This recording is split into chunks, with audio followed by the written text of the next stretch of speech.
വ്യാജ ബിരുദ സർട്ടിഫിക്കറ്റ് വിവാദത്തിൽ നിഖിൽ തോമസിനെതിരെ പരാതി നൽകി കായംകുളം MSM കോളേജ്. നിഖിൽ സമർപ്പിച്ച രേഖകളിലെ നിജസ്ഥിതി അന്വേഷിക്കണമെന്ന ആവശ്യം.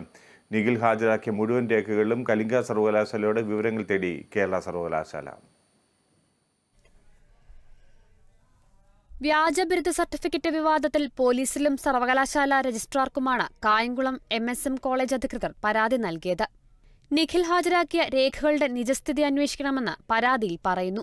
MCOM പ്രവേശനവേളയിൽ നിഖിൽ സമർപ്പിച്ച രേഖകളുടെ പകർപ്പ് കേരള സർവകലാശാല കലിംഗ സർവകലാശാലയ്ക്ക് അയച്ചു. നിഖിൽ ഹാജരാക്കിയ BCom ബിരുദ സർട്ടിഫിക്കറ്റ്, 3 വർഷത്തെയും അറ്റസ്റ്റ് ചെയ്ത mark list, TC, migration certificate ഉൾപ്പെടെയുള്ള രേഖകളുടെ പകർപ്പാണ് അയച്ചത്.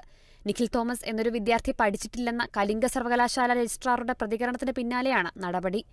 കലിംഗയിൽ നിന്ന് ഔദ്യോഗിക വിശദീകരണം ലഭിച്ച ശേഷം തുടർ നടപടികളിലേക്ക് കടക്കാനാണ് തീരുമാനം. വിവാദ പശ്ചാത്തലത്തിൽ നിഖിലിനെ MSM കോളേജ് സസ്പെൻഡ് ചെയ്തിരുന്നു.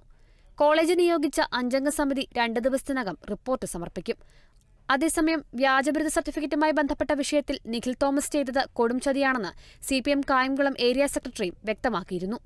വ്യാജ സർട്ടിഫിക്കറ്റ് നിർമ്മിക്കാൻ പാർട്ടിക്കാർ ബോധപൂർവം നിഖിലിനെ സഹായിച്ചെങ്കിൽ അവർക്കെതിരെയും നടപടി സ്വീകരിക്കും.